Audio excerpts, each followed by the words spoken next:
Les linteaux présentent des exigences particulières pour les barres d'armature et les épingles qui dépendent des facteurs montrés à l'écran. La règle de base de l'armature de linteau est toute simple.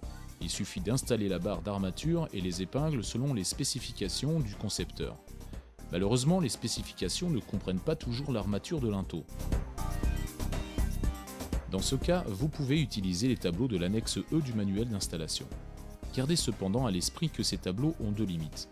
On ne peut pas les utiliser dans le cas de surcharge ponctuelle. On ne peut pas les utiliser avec des mélanges de béton de moins de 20 MPa. Si l'une de ces conditions s'applique, il vous faudra faire appel à un ingénieur béton.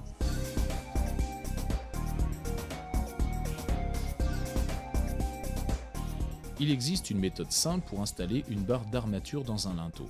Commencez par installer la barre horizontale inférieure sur le dessus du coffrage du linteau. S'il y a deux longueurs de barres d'armature, attachez-les ensemble à l'aide de fils d'attache. Installez les coffrages standards requis sur le linteau et placez la barre d'armature horizontale supérieure.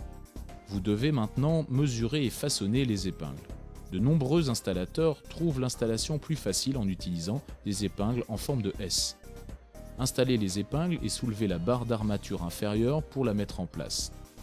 En plus de la barre d'armature et des épingles, nous vous recommandons d'installer une longueur de verrou pour coffrage sur les ouvertures pour garder les murs droits. Une fois que les murs sont suffisamment élevés pour y couler le béton, il est temps d'installer la barre d'armature verticale. Faites passer la barre d'armature verticale entre les barres horizontales, ce qui la maintiendra en place. Ici, deux possibilités s'offrent à vous selon que vous avez atteint la hauteur de mur souhaitée ou que les murs continuent vers le haut après la mise en place du béton.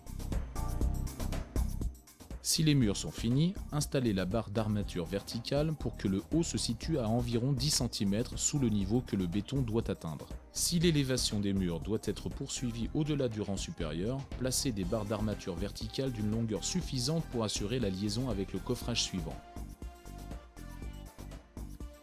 Une autre solution consiste à positionner des fers d'attente dans le béton frais après coulage. Enfin, on peut aussi mettre en place un rang de coffrage supplémentaire sans barre d'armature au-dessus du rang supérieur. Ces coffrages supplémentaires jouent un rôle d'entonnoir pour faciliter le coulage du béton.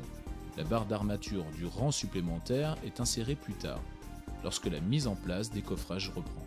Nudura recommande d'installer une bande de verrou de coffrage dans le dernier ou l'avant-dernier rang de coffrage pour garantir la rectitude du mur entre les rails d'alignement.